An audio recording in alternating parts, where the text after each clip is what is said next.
You're being recorded, Reb Gershon, so let's not say anything too crazy. Can't help that. It's who I am. It's what I do. Well, hello there. Welcome to the last hour and segment of our plant, although there's probably a lot more, but this is just a little launching pad for you all to know that there's more where everything came from, you know? And it's all in those old books and old teachers and old oral traditions. I'll do a little short chant to open up. There we go. That was our short chant for the evening. Hope you enjoyed it.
What is that? Is that from the Zohar?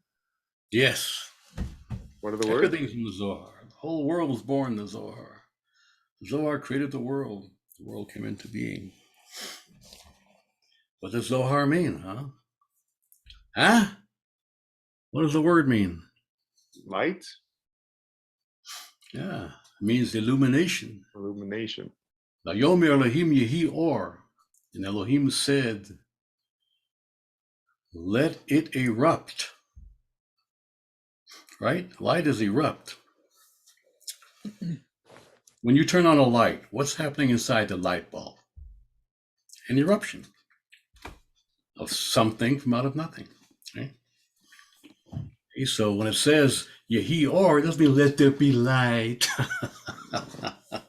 It means let it erupt. Let it all come out. It's God coming out of the closet. Oh, it's definitely eruptive, that's for sure. Yeah, the Big Bang. Oh my God, but it keeps on banging. Right. The Big Bang Theory. See, we made that up thousands of years ago. It's in the book of Genesis. Yehi or. Out of the nothing, the something was kindled. See? Fire. The beginning of fire. First, the breath of God hovering over the waters, air, hovering over the waters, water, and then let there be eruption. Let the intent erupt. It erupted into this great light, as we call it. Not the light of the sun, not the light of the moon, they weren't made yet. So it's not really a light in the sense of light. It's in the sense of Azov, the sense of an illumination of intent. The intent erupted and became. So there's a plant that we use called the Azov. Have you ever used that plant? Our ancestors used it a lot. You know, it's kind of related to the oregano. It grows in the Middle East. That's why we moved Israel to the Middle East, because the plant grows there. It grows near the walls of the canyons. And they are the keepers. This plant is the keeper of the echo. Did you know that? It's a teaching by the 2nd century Rebbe Shimon Bar Yochai. The Azov is the keeper of the echo. Let's make this.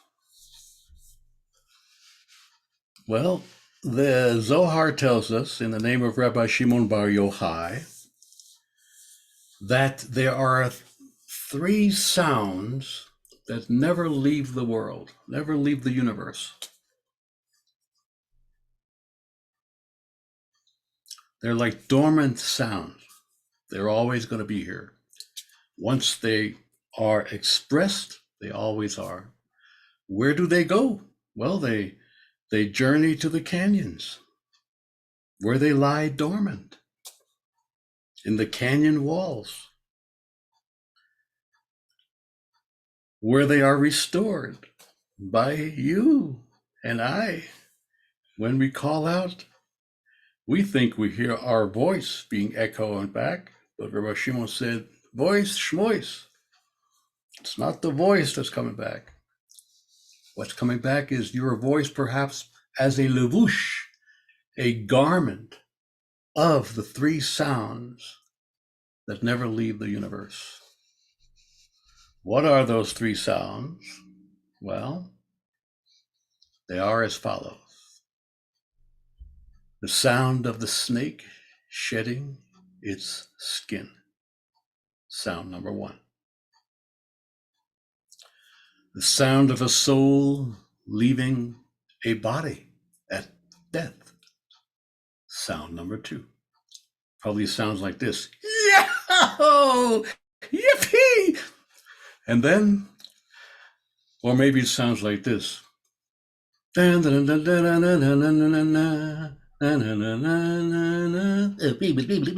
folks. And then there's the sound of the soul that is entering a body at birth. Those 3 sounds never leave the world, the universe, the physical reality. The sound of a snake shedding its skin, the sound of a soul leaving a body, the sound of a soul coming into the body. So, What does the sound sound like when the soul comes into the body? You make the sound. When you call into the echo, into the canyon, that sound then responds to you. When, how, what venue, what situation? Well, when you are looking and praying in the canyons for some new reinvigoration, a new sense of life celebration, a new sense of life commitment, a new sense of revival in your life. And so as you're singing or chanting or calling out that prayer, the echo that's coming back is the levush, the garment of that sound of the soul coming into the body. There are many sounds of many souls came into many bodies over the many years. One of those sounds that is going to feel compatible with what you're going through, with what you need to bring into your life, is going to echo back to you, reflect back to you, to gift that to you in the levush of your voice. That's the teaching. So like if you're needing support in shedding old snake skin, right? Meaning old patterns that have kept you locked in a particular challenge, preventing desired transformation, you would go to the canyon and sound out your prayer, tapping on a piece of wood, on a stone, he says, to receive the resonance, the blessing of snake shedding skin, packaged in the echo that comes back to you. Now, the reason why he says that you need to, when you want that kind of thing, you need to tap wood on stone with a shtick, right, is to awaken the trickster energy. The snake energy. Snake is the trickster in our tradition, right? What does Eve say in Genesis when God interrogates her? She says, Hanachash hishiani, which is Italian for the snake tricked me. That's what the word nachash means, the trickster, the enchanter, the illusionist, right? So 3,000 years ago, we had a great chieftain of our tribes. His name was Shlomo, Solomon. Solomon speaks of Nachash ale tzur, snake slithering over stone. So if you're needing support in letting go and moving yourself into uncertain territory, taking a daring step into unknown vistas of future, making a choice that, I don't know, terrifies you because it'll mean the death of you, the death of familiarity, the death of who you've known yourself to be, the death perhaps of friendship or relationship, right? You would then go to the canyon and call out your prayer and receive the resonance, the sound, the echo back of soul leaving body, the sound of death, packaged in the echo that comes back to you in your voice. Needing support in birthing a new perspective of new life challenges, changes, opportunities, you would go to the canyon and call out your prayer and receive the resonance, the blessing of sound of soul entering body at birth, the sound of birthing, rebirthing, packaged again in the echo that comes back to you. So the azov then, this plant, the azov, which we used a lot, we used it in the red cow ritual, we used it in sprinkling water on people for healing, is the keeper of the echo. It grows in that place. It holds, it is what in the echo land, in the canyon, that absorbs the sounds that never leave the world. The sound of the snake shedding skin, the sound of the birthing, the sound of the dying. The azov contains all of these in it. They grow in the canyon walls. We take them from the canyon walls, and within them, they hold these three sounds, meaning these three responses that could help us in our own lives.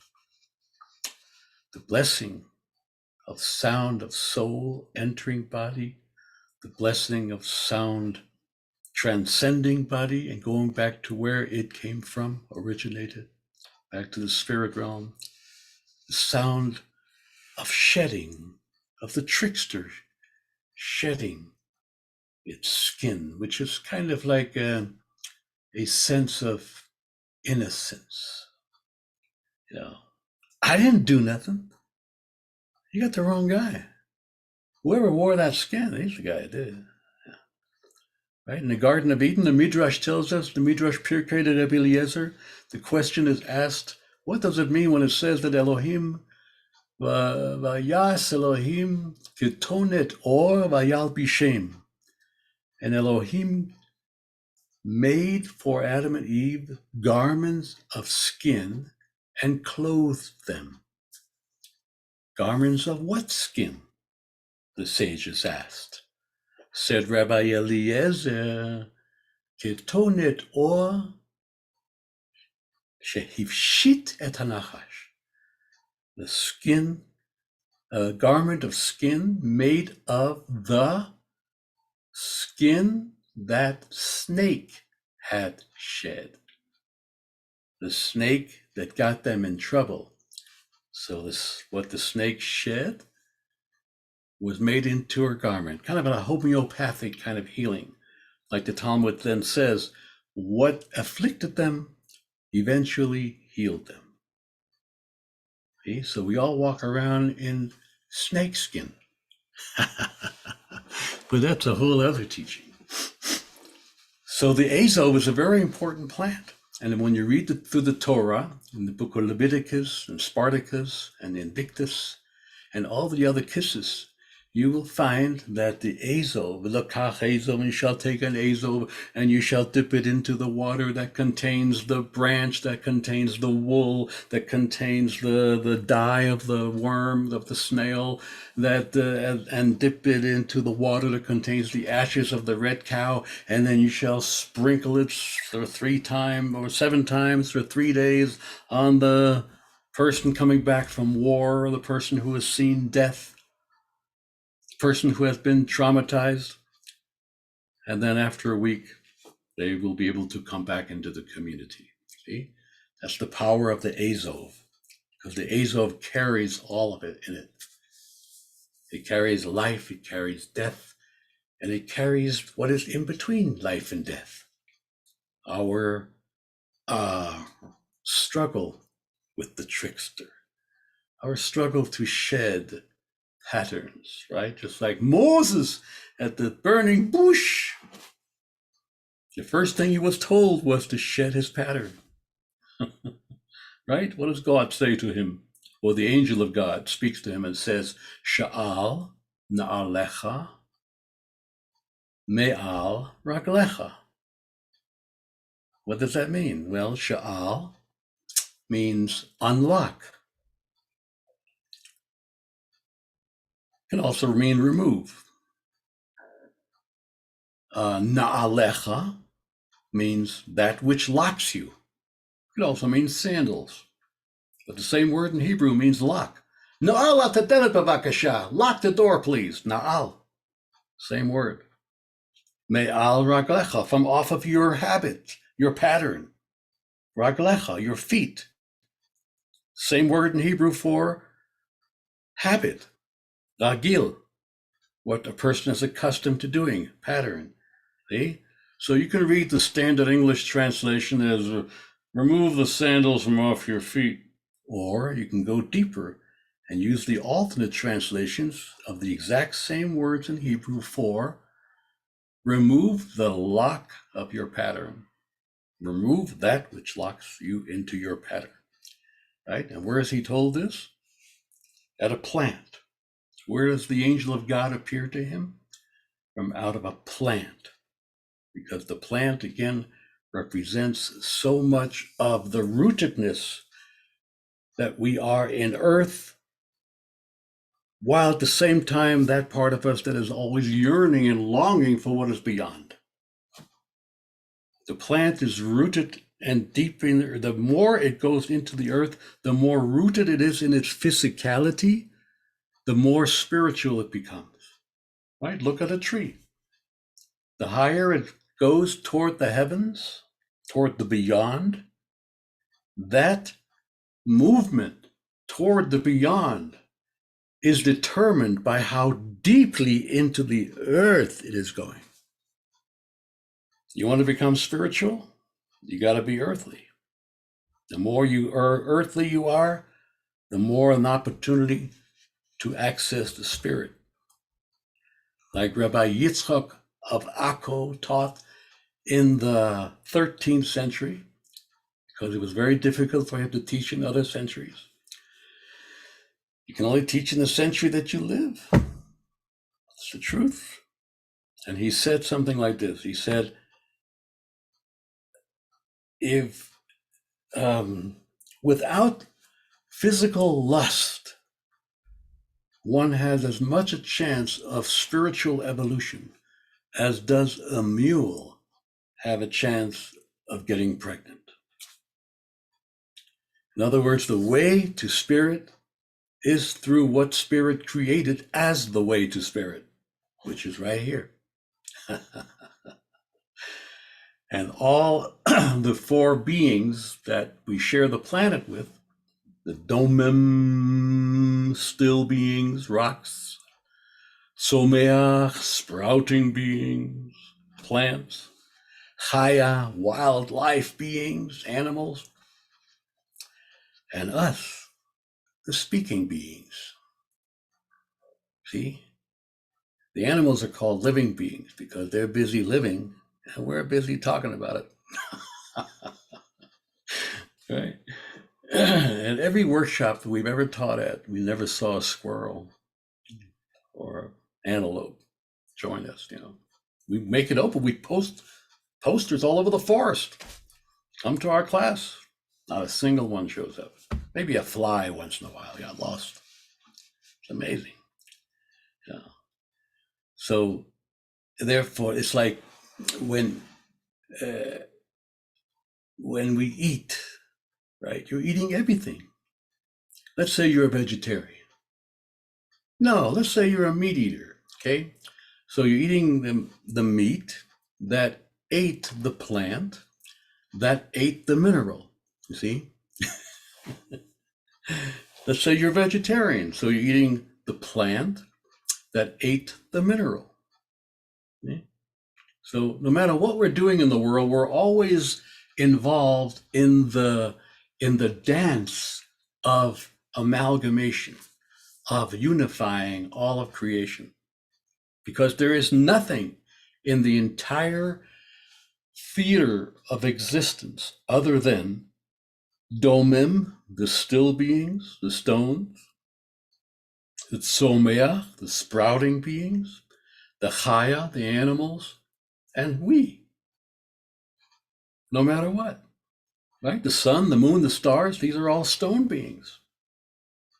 So there's nothing else but those four beings. We are made of all these four beings. We are always intertwined with them, whether we know it or not, whether we like it or not.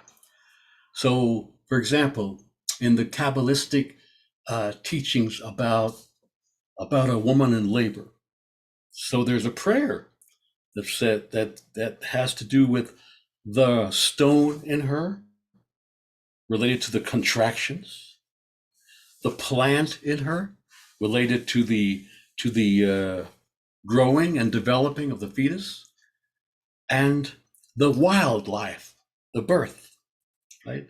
That's why a midwife in the Talmudic language of the ancients was chaya, because she's the one that brings the wildlife aspect to the pregnancy.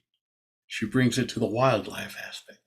And then later the kid begins to be a medaber, like the rest of us, and talk. I want that, right? Everything is about plant, rock, animal. We're all plant, rock, animal. Everything is involved with the same thing. Where does the plant come from? The rock. The earth, which is a rock, right? So the plant is a rock. The plant is made up of rock. The difference being that the rock is still. It has no problem just sitting and being still for millions of years. Once in a while, it kind of moves a little bit, shakes, but very rarely, very infrequently. The plant is also still being in a way. It stays in one place, but it doesn't have the patience that the rock does to just not move at all. And so the plant, while being in place like a rock, moves and sways and dances, stretches, branches out. And then there's the animal. The animal can't even sit still and has to run around, do things, climb, fly, crawl. And then there's the human being that can do neither. We can't sit still for too long. We can't even move. Sometimes we want to do, we can't do, want to do, have to do, might do, won't do, will do, can do, maybe, maybe not do. Yeah. But everything is very interconnected in that way. We are comprised of it all in different stages of movement, in different stages of expression. So yeah, the azov is a very important plant. It is the keeper of the echo, in that it holds these sounds that never leave the world. Meaning these energies, these gifts, the gift of leaving, the gift of arriving, and the gift of dealing with the challenge, with the reality within the illusion and the illusion within the reality. The snake shedding its skin. Snake slithering over rock. Take a stick and you drum on the rock. With the other things, you can use a drum, anything else, or just call out your prayer in the sense of whether you need life, whether you need something to die, whether you need to shed something. And the other plants, you're familiar with them. There's the hadas, there's the agava, and there's the lulav, right? We take these things for granted. I mean, take the lulav, for example. That's a very, very powerful plant. It's in the words of to paraphrase Rabbi Yitzhak Luria, the great Kabbalist of the 16th century Tzafat, it is a Luke Skywalker lightsaber. So you go into the sukkah with this lightsaber, shaped like one too, and you're moving it. You're moving it to all four directions, and to sky, and to earth, and to heart. What are you doing? Well, most people don't know what they're doing. They're just saying a bracha. Here, use the lulav, the lulav. You got a lulav, you got a lulav, you got a lulav. Here's a lulav. Use my lulav, use this lulav, right? It's an unripened, not fully grown branch of a palm tree. It represents to us oasis. In what way? Well, when we wandered through that desert for those 40 years, the sight of the palm trees represented water, food, shelter from the fiercely burning sun, and climate bereft of water, food, shade. So we take the lulav to all four winds, then to the sky, then to the earth, then to our hearts. We pray for water during that season, food, shelter, and all the forms and levels of manifestation each is needed. New beginnings. We wave it to the east, which is the place of new beginnings, clarity, cleansing. We wave it to the south, the place of clearing. We wave it to the west, the place of healing and relationshiping, right? That's where the day goes into night, light into darkness. It's the blending place. That's what healing is about. Healing is the intersection of life and death, light and darkness. This, by the way, is the symbol in our tradition for Raphael, the angel of healing. Two lines intersecting. And then we seal the prayer. we wave it to the north, place of mystery, the unknown. And then we seal the prayer of the blessings of the four winds that be manifested within us. How do we seal it? Sky and earth. That they be interpreted, that the gifts of each wind be interpreted within our lives in ways of spirit, the heavens above, in ways of body, the earth below. All right. Now, here comes the Isaac Luria part, the Luke Skywalker lightsaber part. The lulav represents, he taught, the divine light constricted.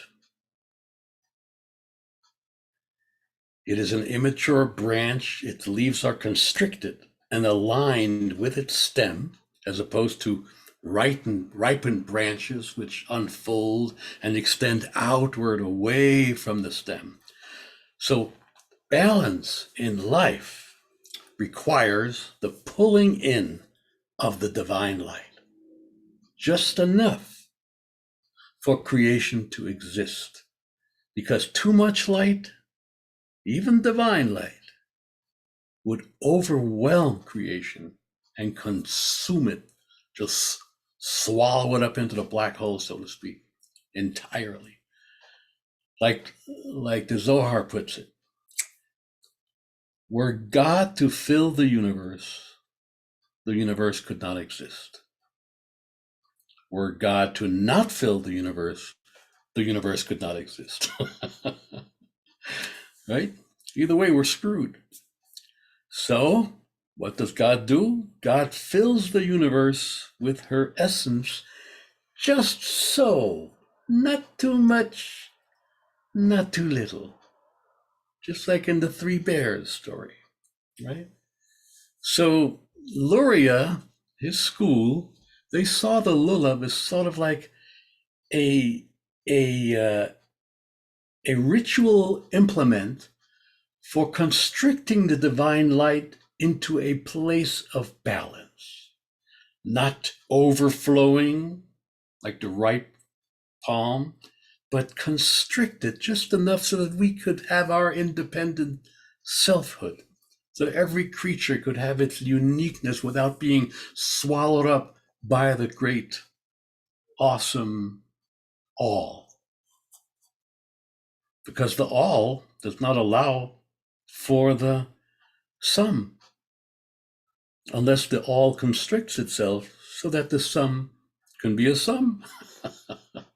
Right? Like the teaching about Tzimtzum in the Kabbalah, right? Where God withdrew its allness just enough so that there could, by default,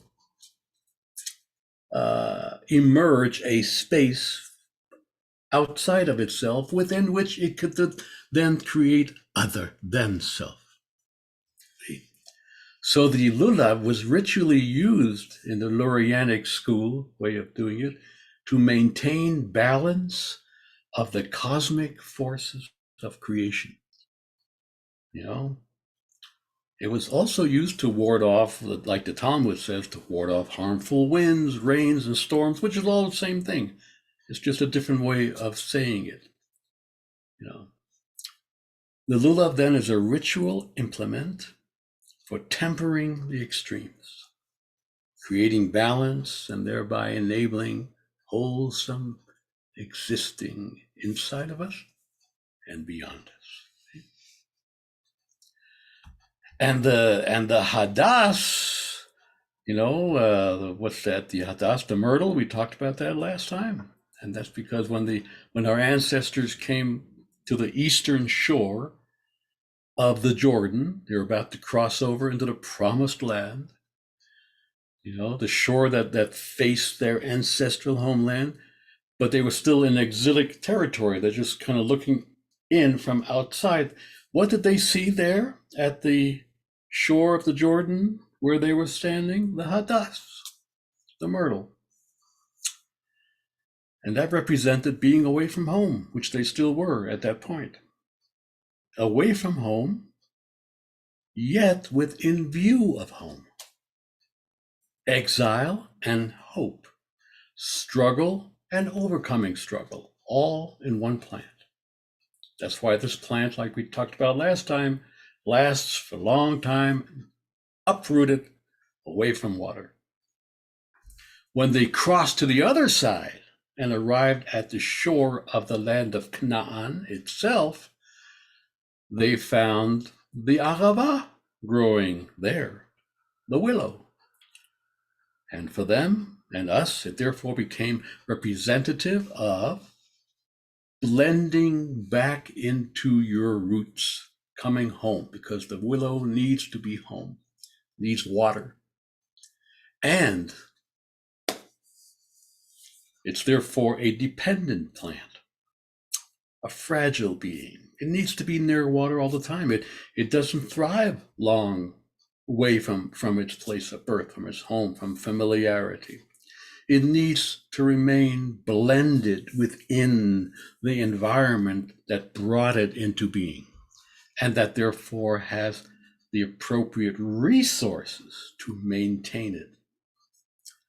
Arava is therefore related as a Hebrew word to the Hebrew word for blending, arevut, eruv, right? Or the West, ma'arav, blending, day into night, light into darkness. It's therefore used for what? Well, you can use the willow to restore in someone their sense of belongingness, their sense of safety, familiarity, access to nourishment, all the necessary components for the healing process, to continue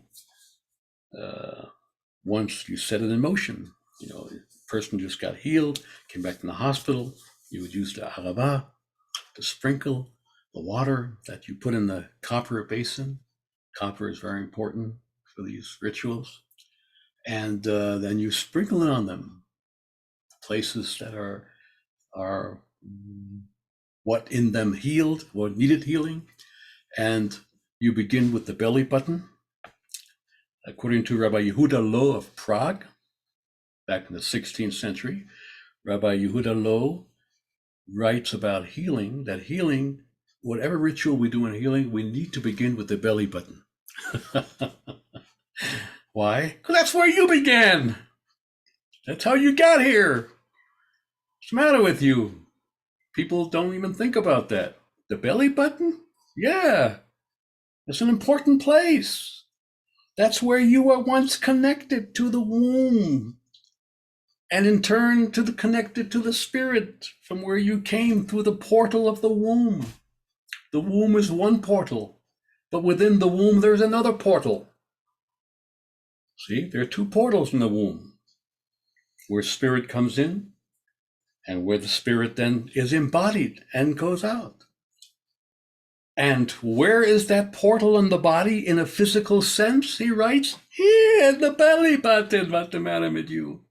The umbilical cord area. He says, when you begin your healing ritual, you start the belly button. Doesn't mean you have to go touch the person's belly button. It tickles, No, but that's where you begin. That's where you place the plant, you place the stone, whatever you're using. You begin with the belly button, and from there you move out. The belly button is the center. And where do you begin to move out, to spread? Always from a center. Where is the center? Belly button. What about the heart? Isn't that the center? Heart, smart, that's good too. That's emotive, that's emotion, that's the four rivers, that's a whole different story. That's life unfolding. But where did it first begin? Where's the river with no name out of which it spread? Belly button. So we begin with the belly button. And you do a little belly button, and you move from there onward. Or leave the plant on the belly button while you move onward. And then there are other plants too. There's a lot of plants. There's balsam, there's herbs, right? There's balsam. Balsam is very important too. Tsari in Hebrew, tsari, balsam. Tsari, The word tsari is related to the Hebrew word for, like Egypt. Constrictiveness, right? Tsar, very constrictive, narrow. Right? Because balsam is about narrowing something down to its most basic, most fundamental power or quality, most concentrated place of the plant. It's about removing fluff, which is timely for Pesach. We remove chametz.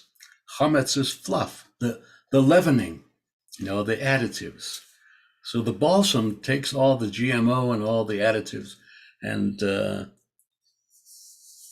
powders it down so that it's no longer there, and then you get right back to the matzah. You've transformed from bread with all of its fluff to matzah, simply made of fire, air, and water, and earth. Those fundamentals of it, all the outer trimmings that conceals our deepest truths, and the balsam takes it away and leaves us completely naked with our authenticity. It's in the sacred incense mix, the ketoret, this powerful herb. And what did it do to the other herbs in the ketoret, in the incense, in the sacred incense offering? It stripped the other herbs and plants of their external garb so that the blend became that much more potent. Got rid of all the excess. And so the plant was left with only the essence of itself, its primary quality, and therefore its essential life force. And that's what happens when we dare to liberate ourselves from patterns involving other people. We don't want to admit this, but like Rabbi Nachman of Breslov taught, when they asked him, what is the greatest cause of illness of human beings? And he said, other people.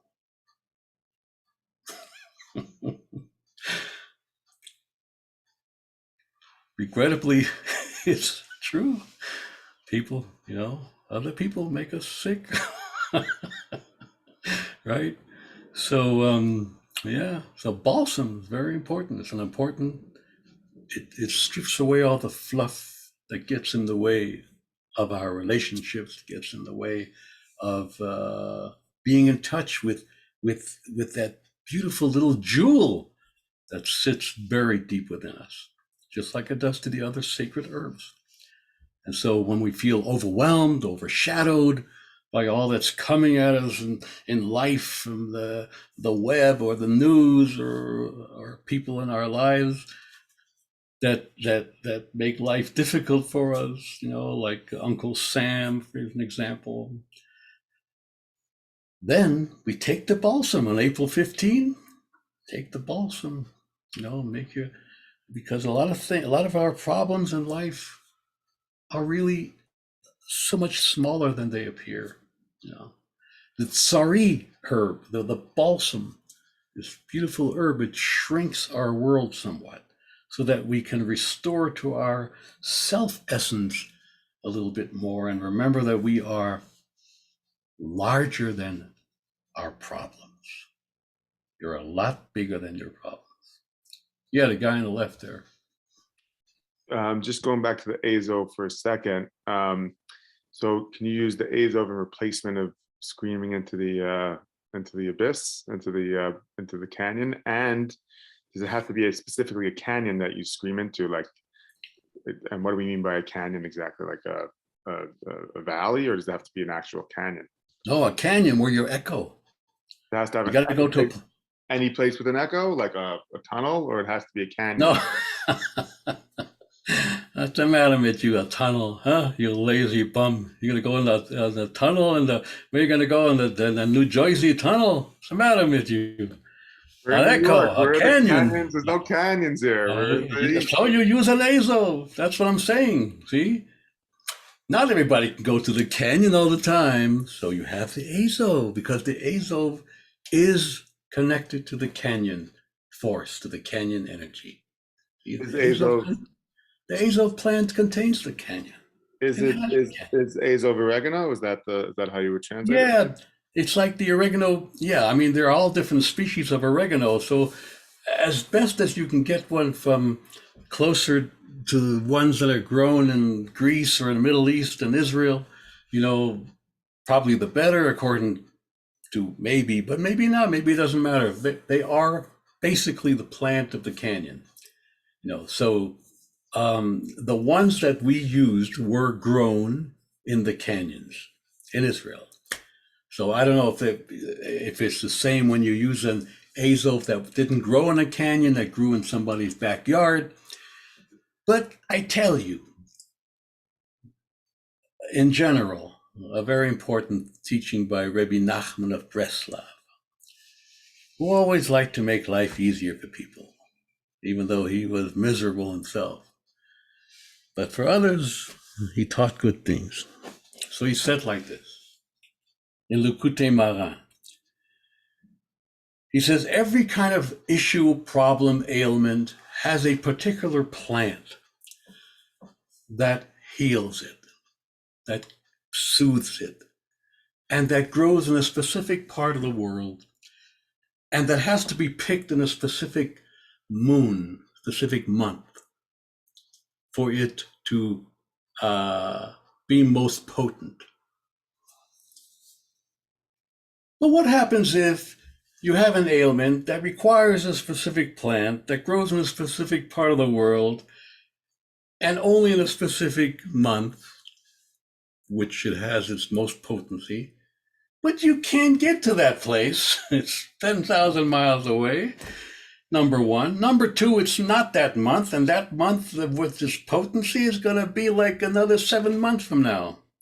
What are you going to do? So he says, listen, even a bowl of fruit will work. In other words, based on the basic Judaic principle that we do what we can with what we have.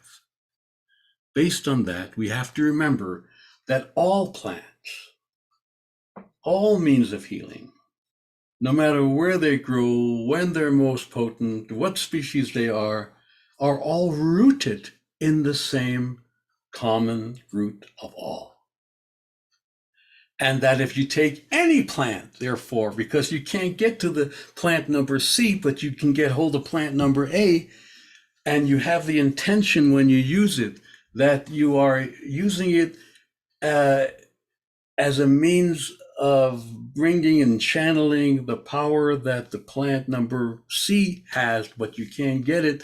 But you know in your consciousness and your kavanah that all of it shares the same root, and then you can, in that way, you draw from plant number C through its common root with plant number A and receive the same healing benefit. And if you can't find your plants at all, he said, again, a bowl of fruit.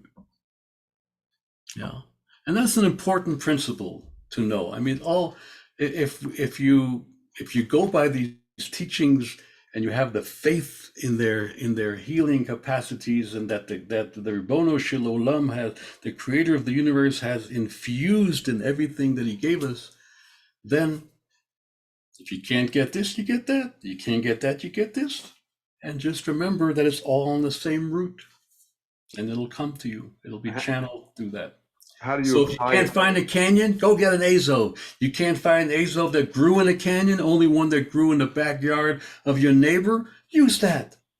And have the kavanah that all of its relatives growing in the canyons all share the same telephone, all share the same network. And what do you do with it? Like, you put it They're on all on social media together. What? What do you do with it? Like, you put it on yourself, you burn it? Yeah, you put it on yourself, or you sprinkle in yourself. You take in many of these rituals using plants, we use a copper basin. Get a copper basin. You go to the Judaic store, you buy a freaking copper basin. Copper is very important. And what did our ancestors use? Copper, right? When they built the Kiyona Choshet, the copper basin for the water, for the rinsing of the feet and the hands of the high Kohen, the medium of our people, right? It was a copper. And there's a whole story behind that, but I won't get into that tonight. Maybe another time, maybe next year. The copper is very important. And you put the water in there because copper is transformative. It's alive. It's in that sense of transformation. I mean, all stone, all alloy, everything is alive, but in the sense of transformation. It is a movement. That's why you have to keep polishing it to keep it shiny. It's your body represents the nefesh, your embodiment. So it embodies the water. When you put the plant in there, it embodies the plant within the water. And then you take the plant out of the water after you leave it there for a little while, and you said your little prayer. The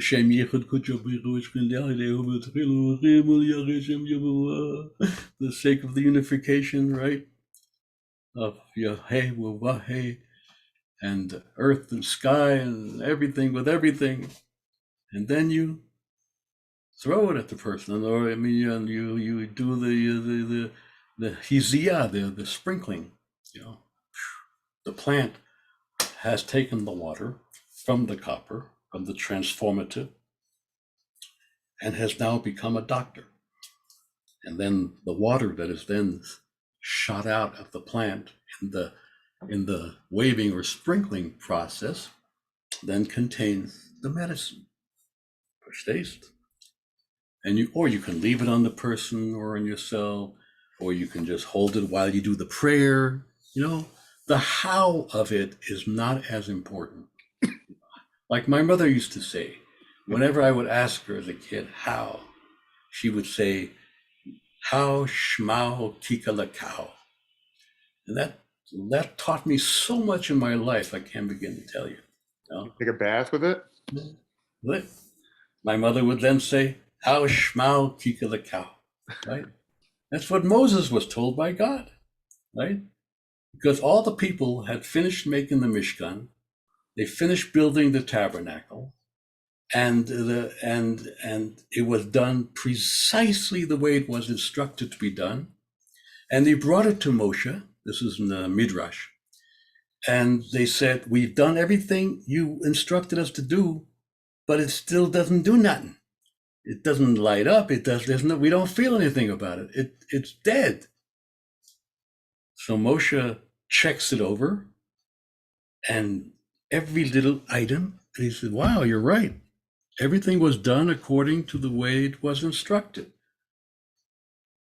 I don't understand why it's not working. So he went into the tent of meeting to meet with God, and calls God on the 900 number, and says to God, Ribono Shel Olam, the people have performed the task precisely the way you instructed it, and we don't feel anything. The divine presence does not come to it. So God said, I know. That's because I know your heart and how you have secretly in your heart felt left out in the building of this sacred venue. That you are busy telling people how to do it, but you yourself had no part in building the Mishkan.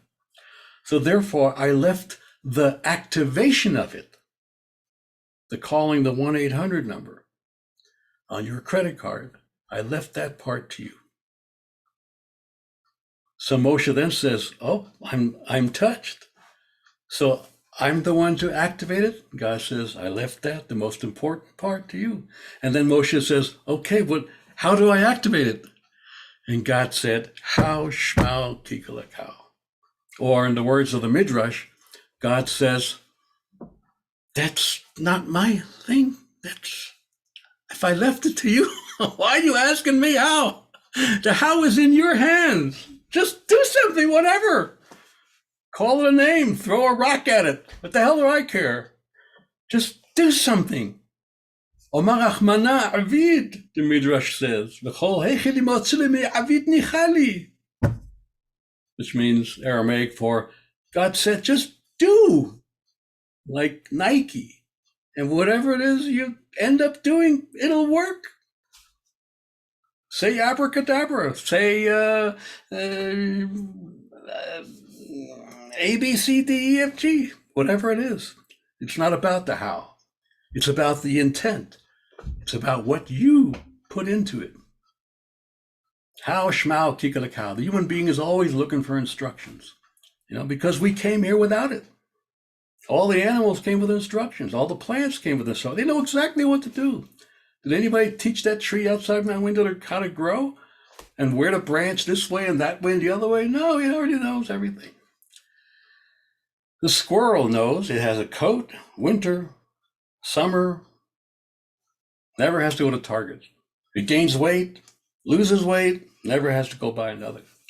It knows exactly how to be here. The human being, we come here, we don't know what the hell to do. All the boxes that we buy in the store come with instructions. We don't even understand them. And if you're a man, you don't even read them, right? My wife has to go through the garbage can every time looking for the instructions because I throw them away. It's not out of malice, it's just that I'm a man. It's the way I'm wired. We just can't deal with instructions, especially when they're in Chinese and Spanish, you know. And God said, don't, we did. Right? First day in Garden of Eden. Could do anything you want, just don't do that one. Okay. We have a problem with instructions. No, it's not about how. It's about you. It's about you. You and the plant, like we talked a few weeks ago. You and the plant. There's nobody else around. You and the plant, and where that plant is rooted, and where you are rooted at the same time. You sit there with the plant for a little while. Become friends with it. Hello, plant. You and I, we come from the same place. You know? And if you don't work, I'm going to have you as a salad. No, just kidding. You know? Yeah. You are plant. Like we talked about the very first time we met. You are plant. Rosh Hashanah, the Mishnah says, celebration of the first human and also commemorating the first plant. And God said, Tache haaretz deshe, esev mazriya zera. Earth, open up passageways for grasses to emerge. Each passageway providing a particular unique gift. Now go play with your plant. Say hello. Take it in your hand and sing me and my plant. We are together all the time from the very beginning. Me and my plant. Right? Like Moses told the people in Deuteronomy, Ki Adam etz hasodeh. For the Adam, the human, is the tree of the field.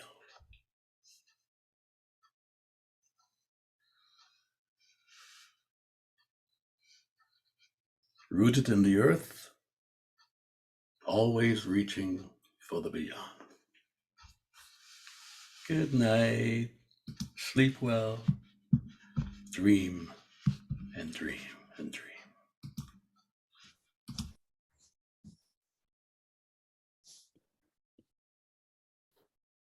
That's it. Thank you. Thank you. Großen Dank. Thank you very much. Thank you. Thank you, everybody. Thanks for coming. Shalom, shalom, shalom. I'll send out the recording. Okay, Thanks for thank you. coordinating. Yeah, thank you for doing all this. Definitely. Thanks for showing up. Thank you for showing up. Good to meet everybody. Hopefully we'll find another one soon. Yeah, keep us Okay. informed of any classes, please. Okay. Yeah, I'm totally into more of this. Yeah, Yeah. me too. Okay. There's various, I mean, there's a few different teachers we could do things with. I have a friend who's very versed in the Hasidic lineage. He got his PhD in he grew up Hasidic and he left, and he got his PhD in how the Hasidic lineage was transmitted downwards, but he's very well versed in the teachings of the Baal Shem Tov. Who is he? His name's Eli Moseson. He's not a known name, but Oh, he's a okay. friend of mine. So Okay. the thing with him, we did a class in person with Victoria Hanna. I don't know if people know who she is. She's pretty amazing. She works with the Hebrew letters and the sounds of the Hebrew letters. Okay. I don't know how Zoom would work with her. I mean, I think you probably could do Zoom. So, and then Gershon, I mean, there's other people also, but Gershon's also obviously if you guys want to do more. So I'll reach out to people soon and see what people want to do, and we can take it from there. Okay, sounds Alright. good. Hey, while we're talking about it, I hadn't expected to say anything at all, but I recently met a person who is a practicing herbalist. She's been in the Southwest United States. She's Jewish. She teaches on, I don't know exactly, I don't know her well. I don't know her material. I do believe she's credible, but she teaches some Jewish like folk healing is what I'm going to say, because I don't know how she terms it. And by no means do you need to be interested or want to pick this up, but just from like a topical standpoint, if folks were interested in plants and herbs, she is not a spiritual teacher. She's not a particularly observant Jew. She is a practicing herbalist with a lot of practical plant knowledge. She makes medicine and teaches in herbal school. And then part of that is like Jewish tradition. So. Okay. So you Okay. think she'd be interested in teaching her class, you're saying, or what would she? I have no idea, but I don't really know y'all or even really the context for this group. And I just figured since you were saying ideas and people were expressing interest, I thought, well, I might as well throw it out. Yeah. I bet so. I mean, she teaches in herbal school frequently. What's her name? You know what? Offhand, I cannot even remember. It was really a wild thing. She just closed a store. She had a brick and mortar in Taos, New Mexico. And I'm happy to send you the information, Yehuda, Sure. if it's remotely interesting to you or the group. If Hey, not, that's fine too. Yehuda, Yeah. we're still recording, so I don't know. if Let my me people end that. That's a good point. That's a good point. And also, if you guys want, I could just put together, if you want to send me your info, I could put together a